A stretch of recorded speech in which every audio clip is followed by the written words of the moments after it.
I'm glad to see that you're, as a new person on the board, trying to think of new solutions. Pretty much, Adam, you got to inform me, and I was pretty happy with your answers. So I'll just ask you the sort of one last question.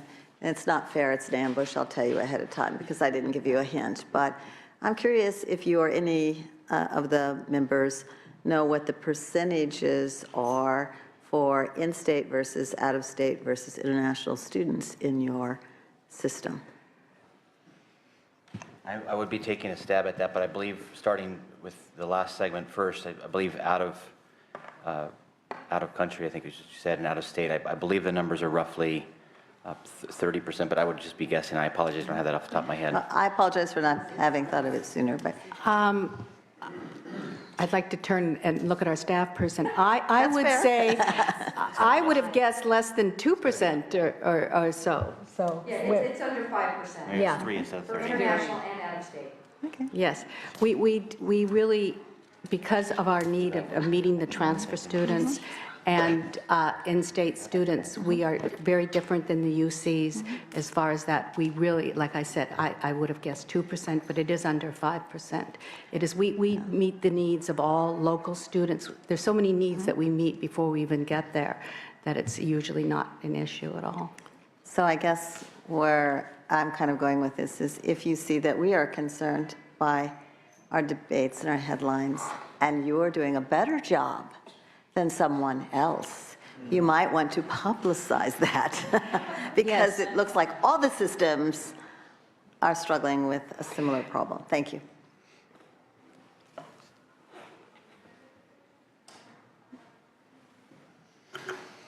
Thank you very much, Senator Fuller.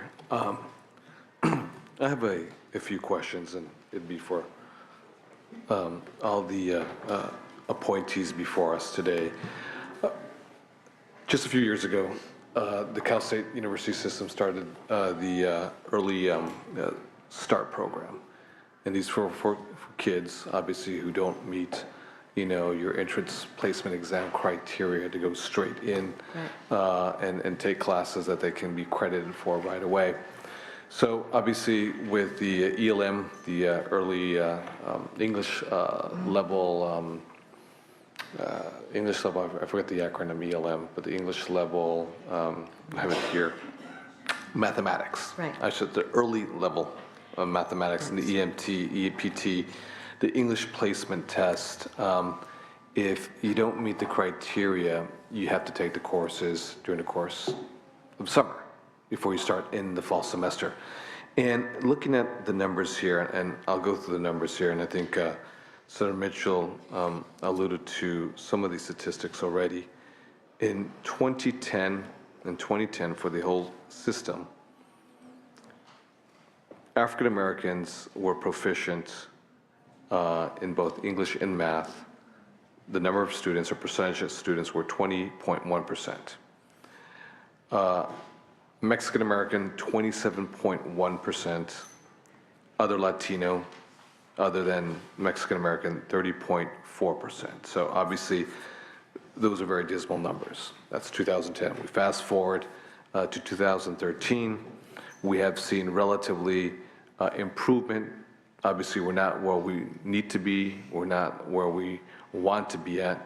But for African Americans, those who are proficient in English and Spanish is 35.3%.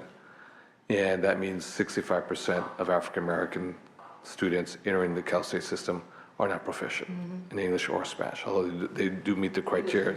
English and math, yeah, English and math. They do meet the criteria for admissions to CSU. Mexican Americans, 44.6%, roughly about 55% of these kids are not proficient English or math. And other Latino, 48.7%, will round it off to 49, so say 51%. So there have been gains that have been made, no question about it, no question about it. What else can the Board of Trustees, through the governance, level, working with your Chancellor, Timothy White, and with your presidents, what other programs, creative programs can you come up with to bring these young students up to par? I was on the board when they first set the goals, a long time, to have all students remediated. At the time, I think it was a 10-year span, have only about 10% not need remediation. We couldn't even get close to that. I was also on the board when we started the lining up our junior year test, I forget exactly what it was called, with the Common Core standards in the high school, and taking advantage of remediating not only the summer before, but also in the senior year, which sometimes is called the wasted year because all courses are met. And as you said, Senator, they are qualified. We had students coming to us needing remediation that were receiving A's and B's in these courses. It was shocking. I think what still needs to be done, and there is improvement, it takes a long time.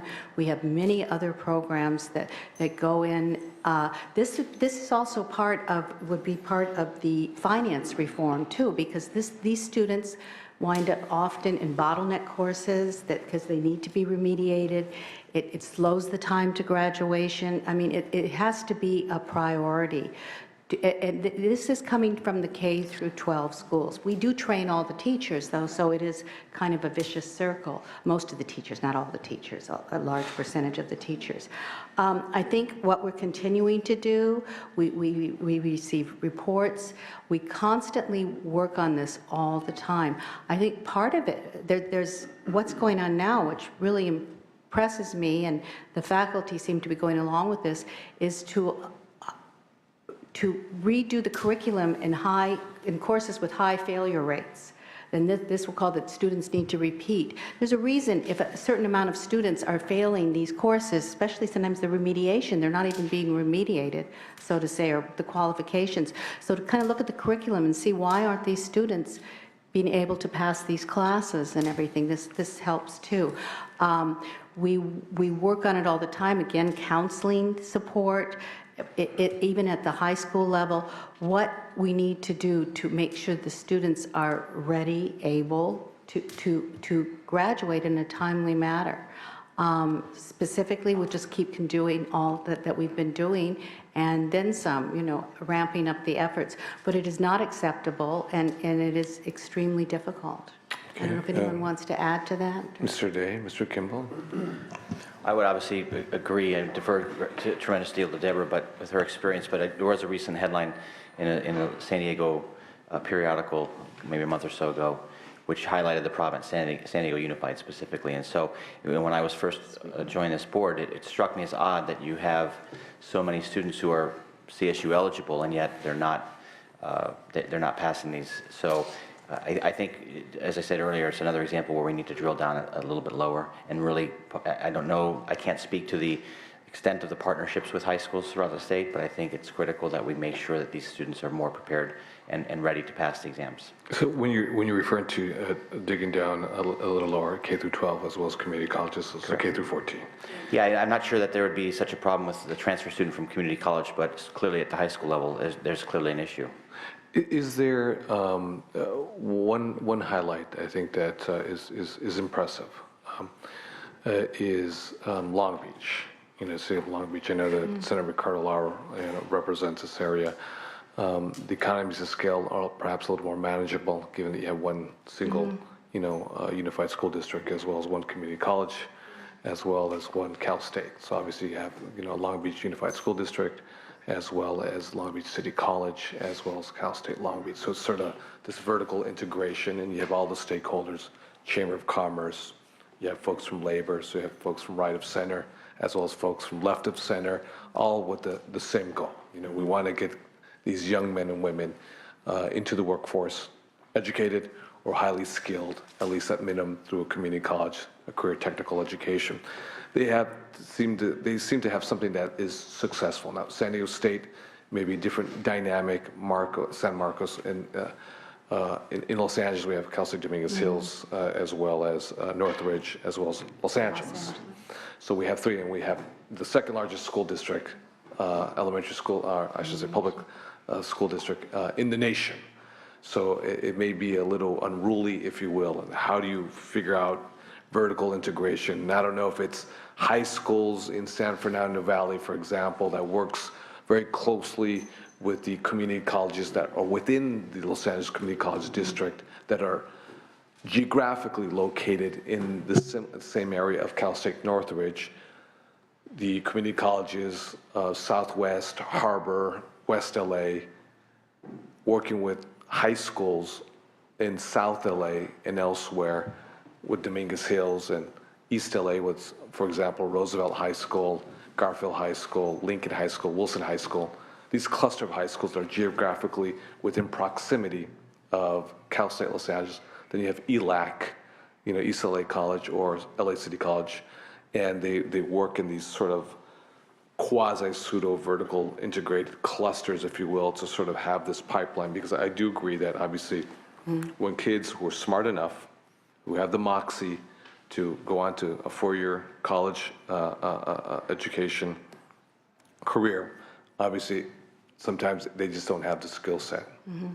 No fault of their own, but obviously for a whole variety of challenges, whether it's personal, whether it's family, whether they have the least experienced teachers at their high school campus, whether they have perhaps overcrowding, perhaps they have limited funds at their specific school district, no access to AP courses, advanced courses, honors courses. So in effect, what it becomes is sort of kind of, if you're lucky to be born in this zip code, then obviously by far and large, statistically speaking, because the data bears it out, you will do quite well in life. If you are born in these zip codes, of course we have outliers, of course we have individuals who've done extremely well. But by far and large, the majority, right, will not do well by far and large. So the issue, is what do you think about this vertical integrated model? Because one thing that I've said publicly is Chancellor White, as well as Janet Napolitano, President Napolitano, as well as Chancellor Bryce Harris, then did something that was ingenious. It was a stroke of brilliance. They actually picked up the telephone and they spoke to each other. That was their stroke of genius, to actually engage each other, not in a siloed manner that was the culture. This is my space, this is your space. And by the way, they're not the same kids, or they don't come from the same demographics, or it's not the same economy of the state of California. We do our thing here, you do your thing over there. You stay out of our, space, we'll stay out of yours. But it seems like in Long Beach, they figured out that we all have to speak with each other. And if we're getting kids who are simply not up to par at Long Beach State University, then instead of pointing fingers, we got to figure out with our partners, K through 12, how do we engage with each other? This is our criteria, these are our standards. What can we also do to assist? So open-ended question, and I'd like to hear your thoughts. I just like to say, and I won't dominate, I think what you said, Senator, it is amazing. It's an opportunity now to have 3 new higher ed leaders come in. As our chancellor joked, this was a year ago, he said he's now the senior most leader in California at the time, and he'd only been with us a couple of years, and that they are working together, like you said, not keeping it in silos, that this is, this kind of student will go to the UC, this is the CSU. It's about keeping all your post-secondary options open. And there's also, but working together can also help with finance, budgeting, all of that can make a difference. And there is a difference. There is the achievement gap. We've all referred to that. And like you said, what zip code you're born in. So we are addressing this, and the fact that they're all meeting together, and like you spoke about the vertical schools, is something that could really make a difference. So what else, please? I think it sounds like a great idea. I don't know too much about it. Just off the top of my head, I could see, well, I first wanted to mention that when we spoke with Senator Fuller, we did talk about the part of it, the teachers would produce most of the teachers in California. So I think we need to make sure that we're producing good teachers, K through 12 teachers, because a good teacher, I think is just invaluable. It's made the difference in so many people's lives in my life, and they can be few and far between. I think there are opportunities. I'm just thinking for mentoring possibilities between, say, CSUN students and K through 12 students, because I think the earlier you start, in kindergarten even, getting kids to think about college, think about what they're going to need, think about possibilities, you know, what they can do. And I think it's very different, as you said, if you're a child in Pacoima and your mother is a cleaning woman and you're single, you know, what's out there? You don't even know. So if you have somebody saying, hey, you could do this, come, you know, like visit here, it doesn't take a lot to open that window. So I think it's a wonderful idea, and I hope that we have a chance to explore opportunities to do that. I wish I could give you a silver bullet, Mr. No, Chairman. no, but I'm not looking for one. I think, you know, but I would just say, I think you've rightly identified a problem, and I would certainly associate myself with your thesis statement, which is that, you know, everyone should have an equal opportunity. It shouldn't be dependent on your zip code, and that's clearly a problem that needs more work. So this is something that obviously we would like the trustees to take into account, not that they're not, you know, but to sort of the creative, you know, thinking that's happened today in higher education and understanding these kids are all, you know, whether you're from this zip code or that zip code, either way, it's going to have a net negative impact on our economy, or it's going to have a positive impact on the economy. So obviously, I think we also subscribe to the latter. 35% of the students, Cal State system, are taking enough units on a semester basis to graduate on time. Graduate on time is 4 years. Now, that being said, unlike the UC system, we completely understand that the Cal State University system has a different type of student. It's not better, it's not worse.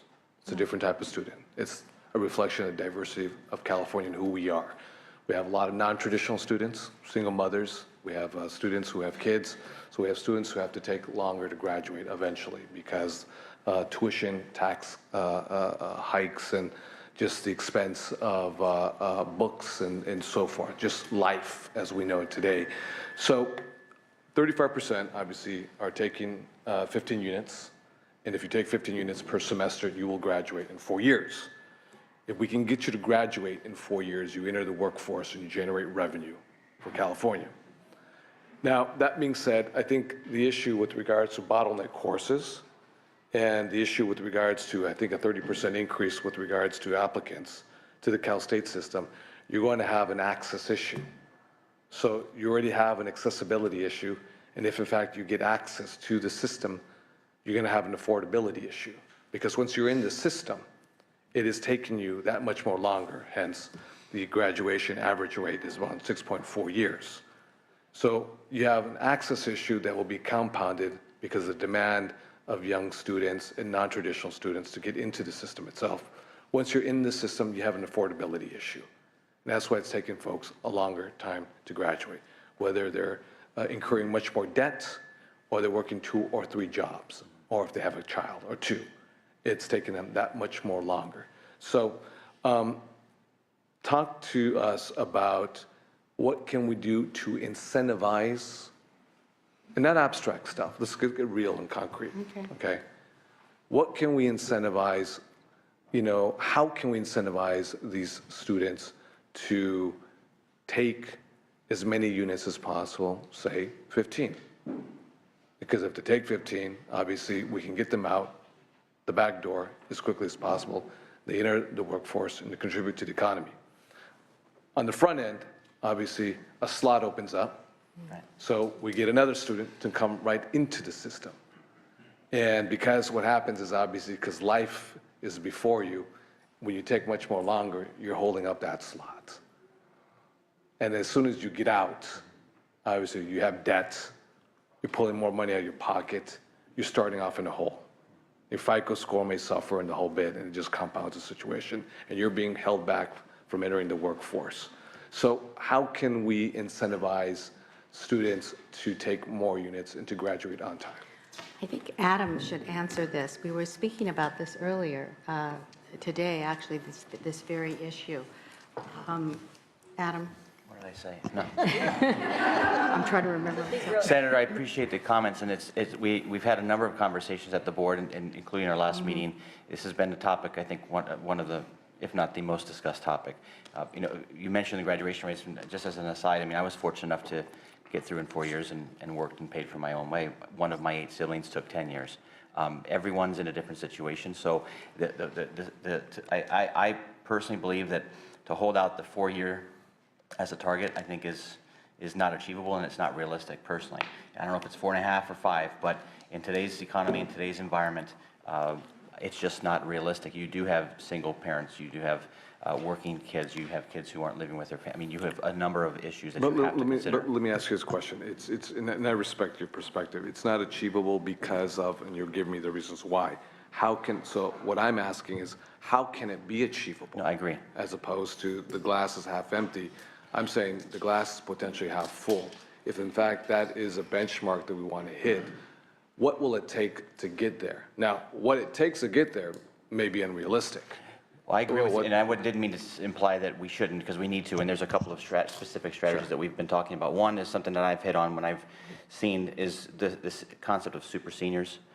It actually is interrelated with the funding issue in the state, because you have, and I don't want to state percentages again, but Karen can correct me, but I want to say it was 10 or 20% of our student population, no, 8 to 10%, excuse me, I do remember that, but 10%, 40,000 students have been there far too long, have enough units for multiple degrees. We need to look at strategies unless you're going to go to graduate school. And perhaps that includes a punitive fee, so that we can help our funding issues, because if they're taking enough units for 2 or 3 degrees, they're holding up a slot for someone else. 10% is a big number, obviously. On the other end is much more counseling. We just were presented with the research that shows that, just as you correctly identified, some students take maybe the 12 units, but they don't really understand that if they take that one extra class, that will get them on track to get out. And it's a never-ending treadmill, because, as you said, the more units they take, the longer it takes. They end up spending more of their money, and they are going to be more in debt. So once they are educated and counseled as to what those courses are, and we're doing much more of that. And then there is also, I've learned, and I don't know the complete details, but there is also seems to be a disincentive with the financial aid, that it's not it's not pushing the students into taking a full load. Again, I forget the number specifically, but I believe you're eligible at 12. If there were regulation changes at the federal level that would allow us to make sure that they have to take a full load at 15. Well, explain the disincentive to not go beyond your 12 units financially. My understanding of the regulations for eligibility for financial aid is you have to have 12 units minimum. If you were to change that to a 15-unit minimum, there's no extra aid that goes with it. No extra aid, but you'll be eligible for the aid incentive. if you agree to enroll in 15 units per semester. Okay. You're saying to raise the floor, 12 is the floor. Right. Correct. So to raise the floor, there would be 4. Correct. We're also, Senator, we've been redesigning degree majors to keep them at, most of our degrees now require 120 units. It wasn't always the case. So we've redesigned the curriculum with that as well, too. Also with the transfer, more efficiency there. We work on this all the time with more and more issues, the bottleneck courses, too. As I mentioned earlier, not having to repeat courses. I mean, when so many students are repeating a course or something, there's definitely something wrong. We can look into that. And like you talked about the mentoring with the, we now have, online is going to be a reality too. I mean, that we have, what, how many courses? We have 30, I think, match course, so Match, their students yes. are able to get on, I mean, the technology options are improving. We have match course, and we have a graduation initiative 2025, and part of that is the student success dashboard. So the way I understand it, it's actually a tool that we can now pinpoint those students that aren't on track to graduate. And we can actually then send them an email or call them and say, look, you're not graduating. You need to take this class and that class. I think that kind of counseling tells, I mean, in full disclosure, it took me a couple extra semesters to graduate from UCLA, and part of it was I was just taking everything that sounded interesting and Sure. not keeping my eye on the ball until finally That's somebody what my called. daughter's doing right now. Said, you're At my not, expense. you've got to pick a major and finish, and I did. But if nobody had told me that, I would probably still be in school. So I think the online opportunities, and as I said, I think some of these online labs are amazing, and because we don't have the facilities for a lot of the labs that the students need. So if you can design really good online labs, that's the solution. We're also doing, making it much more affordable to get the materials student needs, the books, they can get shared online materials. So that's helping. So I think it's just so many, it's not one or two or three things, it's lots of things, and we've heard about a lot of exciting things. We don't know if they're going to work yet, but they're definitely in the works, and we're trying, and we hear about them at every meeting, and we get piles of information about them. So I think things will get better. I think, too, you mentioned this, Senator, the incentive rather than punitive, too. I mean, that's a whole different issue, people that are just staying forever. It's not as much as an issue as it was before we started raising the tuition. I mean, we had students that just hung around. I mean, even the healthcare services, it was cheaper to stay and take a few courses at a CSU and get your healthcare there than to graduate and have to go out and pay health insurance. So there was all kinds of things, but it definitely should be incentives, I think. And I think the awareness of students, like you said, you know, to know that they can do this. And, you know, we do have a different kind of student, too. I think 4 years is a tough. No, I mean, it's achievable, but 80% of our students work, 40% full-time. So we are considering all things. Okay, Ms. Mitchell. Just a quick follow-up. Have you done any kind of surveys? Because the only thing that made sense to me in terms of why they would stay with enough units to graduate is the health piece. Yeah. Or the economy, there isn't a full-time job they can go directly into or whatever. But have you done any surveys of your students to ask, why are you still here? Okay, I'd like to, I'm just curious. I'm curious to find that out. And the other thing that occurred to me sitting here listening, Senator, is, you know, we continue to talk about the 4-year goal. I wonder if that's the appropriate model today. As you say, adaptability. I wonder if the 4-year model makes sense for a variety of reasons. Primarily, the developmental stage of 18 to 20, 21-year-olds. I wish I had taken a minute to take an art history class, because I'm sure not going to take one now. And so, you know, there's pros and cons to being laser focused and getting through, as opposed to folks who are trying to find themselves, if you will. So, you know, it's an interesting question. Is 4 years reasonable and appropriate to even have an expectation? It's finding that balance and what actually makes sense, especially in today's economy. But we do have too many coming in and not enough going out. It's that simple. So. Let me, one last question, and I know, I don't know if it was from Senator Leyva, the issue of tuition and money. Obviously, there's a finite amount of resources in our general fund.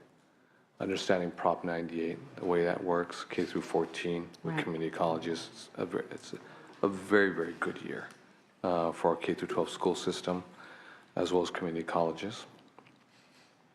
The rest of the general fund is much more finite with a whole variety of demands that are out there for backfills and cuts to programs that are very, very important to the most vulnerable in the state of California. What you think openly, and understanding there's a finite amount of resources, where do we generate more resources? Is it revenue? Is it not revenue? Or what is it? And understanding, is it cutting other programs to give to the Cal State system? I want you to be creative with this. I don't want you to guys be at 10,000 feet. We're the trustees of California. You know, we need more money, you know, because that formula, it's not that complex to sort of decipher. You know, we want to give. You know, just like Senator Fuller says, if we had, we'd give and give and give, because we know investments in higher education are absolutely critical to human capital and to maintain our position as the seventh largest economy in the world, but especially bring a lot of other folks, the Cal State student, model type of student, really into the economic mainstream. So give us ideas, thoughts with regards No, to. please. Well, I More think we money. first should acknowledge your leadership and the legislature's leadership and the governor's leadership for providing us additional resources last year and recommended new resources this year. So it is more than the baseline, and we appreciate it. There's more students that we can serve and admit and enroll if we have even more than that, but I think we're doing a great job with the extra resources, and I think we acknowledge that there's a lot of stresses and pressures on you and your budget process.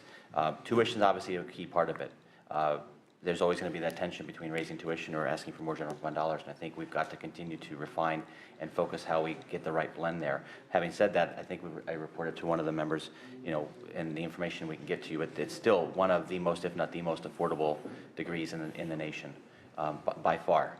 So, and you can rank it against any other types of institution, size, budget, location, et cetera. So it's a tremendous value, but it still has gone up tremendously in relative terms as far as the price to the average student. But I think we can also continue to be more creative with more online or other restructuring. And back to your last question, and I don't want us just to get you to digress, but I even heard the chancellor talk at our last meeting about this concept of a 3-year degree, which was intriguing to me. I didn't understand what he was talking about, but there's discussion across the nation about, do you really need to have students of today taking some of those key courses that you talked about earlier that they're not going to use in their degree? And you have a risk to not providing a full liberal education, and that's something that needs to be balanced as well. But that may also be part of the solution. So there are various things like that, I think, from my perspective, that help us to manage the resources we have and not always come back asking for more. So I understand. So Mr. Day, your perspective would be is to balance or manage the current resources that you have now. Well, we appreciate the new resources we have, and that's and we will educate everyone who we can get in the door with those resources, and we can do more with more. But at the end of the day, I wouldn't want us to think that the sky is falling. Sure. We're doing a great job as a system, but we can also continue to maximize the dollars we have and look for new and creative ways and be more transparent and be more creative. I think that's an important part of the equation. We just don't want to be just say absolutely more dollars. That's my perspective. Okay, thank you. We definitely need a financing reform too, the way we are spending and handling our money. There are very real issues. Our deferred maintenance is terrifying, really, for safety issues and stuff. But we also, I think it should be pointed out, we are the largest recipient of Pell Grants in the nation. I think, to throw out more statistics, 57%, or is it more, of our students don't pay any tuition at all. Our students graduate with far less debt than anybody in the nation.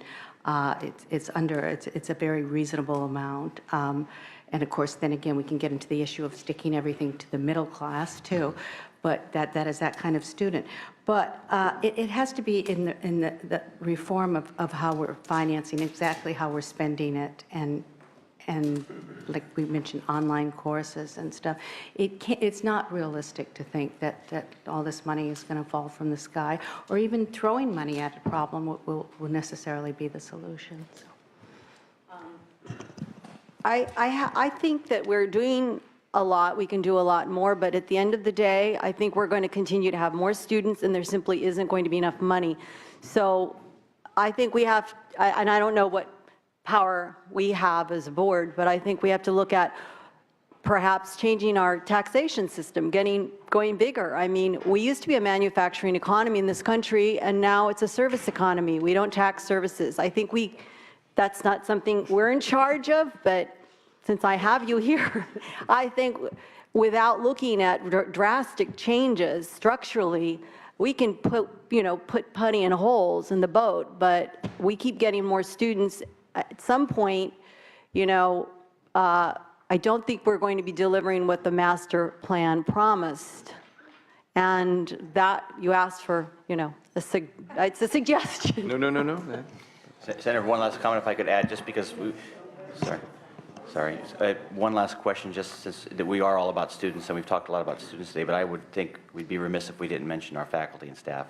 And Yes. one of the things that I've discussed with the board, my board colleagues and the chancellor is how do we continue to engage them in a more practical way to help them and make them agents of change for these policies that we're looking at from the board level. It's not just keeping the presidents accountable and setting very clear benchmarks for them to accomplish, whether it's graduation rates and making that part of their performance review, which we're doing, but also really engaging faculty and staff. And I should say, of course, I think all of us were proud of the fact that we were able to recognize their hard work with the raise just recently, a couple months ago, and you know that's obviously a big hit on the resources, but it's an appropriate hit because they were working very hard for many years without a raise, and that's a key part of our success is the instruction that faculty and staff provide.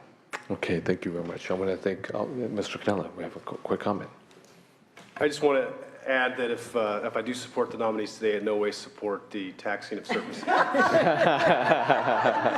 you want to ask them the question? Yeah, you just want to make a comment, right? Okay. So you're on the record. Okay. It doesn't work that way. I suggest something you So- want to say. We're going to have a vigorous dialogue and get it all out. Put it on the table. Don't be afraid. Here, this is a safe place. Right, guys? So I want to thank, the nominees here today. What we're going to do is the following. We're going to have folks who are in support of your nominations, please come up. Those folks who are in opposition to will also have an opportunity to say their piece. So those in support of the nominees, please come on up.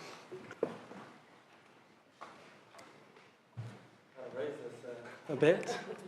Hello, thank you, members of the committee. My name is Devon Graves, and I'm a student at Cal Poly Pomona, and I have the honor of serving as chair of the California State Student Association, representing the 447,000 students of the California State University. I just want to note that CSSA does not typically speak at trustee hearings. But this is an extraordinary case, and this circumstance, I'm proud to speak in favor of Trustee Farrar, Trustee Day, and Trustee Kimbell. Trustee Farrar brings great support and years of experience and has always shown student support and making sure that students have been involved in the shared governance process. Trustee Day, when he was newly appointed, reached out to the California State Student Association, and he made sure to attend our board meeting at San Diego State, and I had the honor of serving on the Pomona President's Search alongside Trustee Day, where I was able to see his leadership in action. And with Trustee Kimbell, I've served on search committees with her, and she has provided a lot and been really active in asking a lot of questions and getting to the heart of the issues, and appreciate that. They all also were in support of our Student Involvement and Representation Fund, which was to provide a stable funding model for CSSA, which will provide students the opportunity to participate in shared governance at a system-wide level and have the opportunity, what I get to do here today, to participate at the California State Legislature and the United States Congress for Student Advocacy. So it is my pleasure to, again, speak in support of these three great individuals, and I hope that you all vote to confirm these three today. Thank you.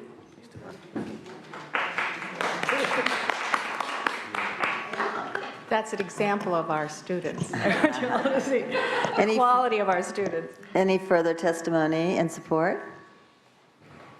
Any testimony in opposition? Hearing and seeing none. Members, any further comments? May I have a motion? Senator. Yes. Senator Mitchell is moving the nomination of all three, and unless I hear an amendment to that, Secretary will call the roll. And I may note that the pro tem has the ability to add on, so he has told us to go ahead and finish all of our business if he is not back. So will you please call the roll? Senators Canella? Aye. Canella, aye. Leyva? Aye. Leyva, aye. Mitchell? Aye. Mitchell, aye. Fuller? Aye. Fuller, aye. DeLeon? Okay, 4-0. The pro tem will be adding on, and congratulations. Thank you.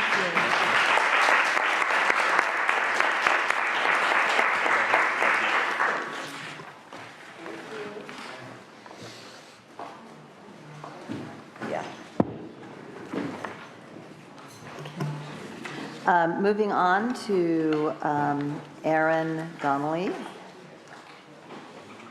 and she is not required to appear. So if all of you will look at your packets, and I'll ask for a motion for items 3 through 23. There's a motion from Senator Leyva for items 3 through 23. Secretary, please call the roll. Senators Canella? Canella, aye. Leyva? Leyva, aye. Mitchell? Mitchell, aye. Fuller? Aye. Fuller, aye. DeLeon? Okay, 4-0, that agenda item is passed. And with that, I think we can adjourn.